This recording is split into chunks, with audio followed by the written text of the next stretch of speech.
ಜೈಲಿನಲ್ಲಿ ಮೊಬೈಲ್ಗಳನ್ನು ಹೇಗೆ ಬಿಸಾಕಲಾಗ್ತಾ ಇತ್ತು ಅನ್ನೋದಕ್ಕೆ ಸಂಬಂಧಪಟ್ಟ ಹಾಗೆ ಈಗಾಗಲೇ ಒಂದು ಆರೋಪವನ್ನು ಕೂಡ ಮಾಡಲಾಗಿತ್ತು. ಅದಕ್ಕೆ ಆರ್.ಡಿ. ಪಾಟೀಲ್ ಅವರ ಮೇಲೆ ಆರೋಪವನ್ನು ಕೂಡ ಹೊರಿಸಲಾಗಿತ್ತು. ಇದು ಬೆಳಗಾವಿಯ ಹಿಂಡಲಗ ಜೈಲಿಗೆ ಮೊಬೈಲ್ ಗಾಂಜಾ ಸಪ್ಲೈ ಎಗ್ಗಿಲ್ಲದೆ ಸಾಗಿದೆ. ಪಬ್ಲಿಕ್ ಟಿವಿ ವರದಿ ಬೆನ್ನಲ್ಲೇ ಎಚ್ಚೆತ್ತಿದ್ದಾರೆ. ಇದೀಗ ಅಧಿಕಾರಿಗಳು ಹೇಗಿದನ್ನ ಶಿಫ್ಟ್ ಮಾಡ್ತಿದ್ರು ಅನ್ನೋದನ್ನು ಕೂಡ ಪರಿಶೀಲನೆ ಮಾಡಲಾಗಿದೆ. ವಿಡಿಯೋ ಪರಿಶೀಲನೆ ವರದಿ ಆಧಾರದ ಮೇಲೆ ಕ್ರಮ. ವೈರಲ್ ಆಗಿರುವ ವಿಡಿಯೋ ಬಗ್ಗೆ ಜೈಲಾಧಿಕಾರಿಗಳು ಈಗ ಪರಿಶೀಲನೆಯಲ್ಲಿ ತೊಡಕೊಂಡಿದ್ದಾರೆ. ವೈರಲ್ ಆಗಿರುವ ಸಿಸಿಟಿವಿ ದೃಶ್ಯ ತಿಂಗಳ ಹಿಂದಿನದ್ದು. ಈ ಬಗ್ಗೆ ಈಗಾಗಲೇ ಕೇಸ್ ಕೂಡ ಮಾಡಿದ್ದೀವಿ ಅಂತ ಅವರುಗಳ ಕಡೆಯಿಂದ ಬರ್ತಾ ಇರುವಂತಹ ಉತ್ತರ. ಬೆಳಗಾವಿ ಗ್ರಾಮೀಣ ಪೊಲೀಸರು ತನಿಖೆಯನ್ನ ಈಗಾಗಲೇ ಆರಂಭ ಮಾಡಿದ್ದಾರೆ. ಮಂದಿಖಾನೆ ಉತ್ತರ ವಲಯ ಡಿಐಜಿ ಟಿಪಿ ಶೇಷ ಅವರು ಈ ಕುರಿತಾಗಿ ಮಾಹಿತಿಯನ್ನು ಕೂಡ ಹಂಚಿಕೊಂಡಿದ್ದಾರೆ.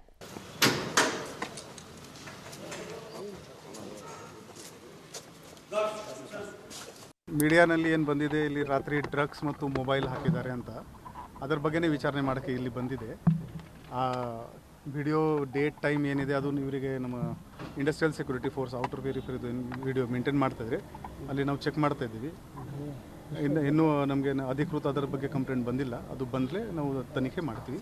ಬರೋ ದಿನಗಳಲ್ಲಿ ಇಲ್ಲಿ ಹೆಚ್ಚಿನ ಪ್ಯಾಟ್ರೋಲಿಂಗ್ ಮಾಡಿಕೊಂಡು ಈ ಥರ ಘಟನೆ ಆಗಬಾರ್ದು, ಅದು ನಾವು ನೋಡ್ಕೋತೀವಿ. ಮೀಡಿಯಾನಲ್ಲಿ ಏನು ಬಂದಿದೆ, ಇಲ್ಲಿ ರಾತ್ರಿ ಡ್ರಗ್ಸ್ ಮತ್ತು ಮೊಬೈಲ್ ಹಾಕಿದ್ದಾರೆ ಅಂತ, ಅದರ ಬಗ್ಗೆನೇ ವಿಚಾರಣೆ ಮಾಡೋಕ್ಕೆ ಇಲ್ಲಿ ಬಂದಿದೆ. ಆ ವಿಡಿಯೋ ಡೇಟ್ ಟೈಮ್ ಏನಿದೆ ಅದು ಇವರಿಗೆ ನಮ್ಮ ಇಂಡಸ್ಟ್ರಿಯಲ್ ಸೆಕ್ಯೂರಿಟಿ ಫೋರ್ಸ್ ಔಟರ್ ವೆರಿಫೈದು ವಿಡಿಯೋ ಮೇಂಟೈನ್ ಮಾಡ್ತಾಯಿದ್ರಿ, ಅಲ್ಲಿ ನಾವು ಚೆಕ್ ಮಾಡ್ತಾಯಿದ್ದೀವಿ.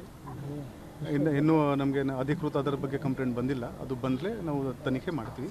ಬರೋದಿನ ಸೊ ಯಾರೋ ಬರ್ತಾರೆ, ಏಕಾಏಕಿ 12 ಮೊಬೈಲ್, 1 ಚಾರ್ಜರ್, 4 ಸಿಮ್ಗಳನ್ನು ಎಸ್ತು ಅಲ್ಲಿಂದ ಹೊರಟು ಬಿಡ್ತಾರೆ. ಇದೇ ವಿಚಾರಕ್ಕೆ ಸಂಬಂಧಪಟ್ಟ ಹಾಗೆ ವಿಡಿಯೋ ವೈರಲ್ ಆದ ಬೆನ್ನಲ್ಲೇ ಈಗ ಉತ್ತರವನ್ನು ಕೂಡ ಕೊಡ್ತಾ ಇದ್ದಾರೆ. ಈಗಾಗಲೇ ನಮಗೆ ಅದರ ಮಾಹಿತಿ ಇತ್ತು, ನಮ್ಮ ಸಿಬ್ಬಂದಿಗಳೇ ಈ ವಿಡಿಯೋವನ್ನು ಕೊಟ್ಟಿದ್ದಾರೆ. ಅದರ ಆಧಾರದ ಮೇಲೆ ಬೆಳಗಾವಿ ಗ್ರಾಮೀಣ ಠಾಣೆಯಲ್ಲಿ ಪ್ರಕರಣ ಕೂಡ ದಾಖಲಾಗಿ ತನಿಖೆ ನಡೀತಾ ಇದೆ ಅಂತ ತಿಳಿಸಿದ್ದಾರೆ.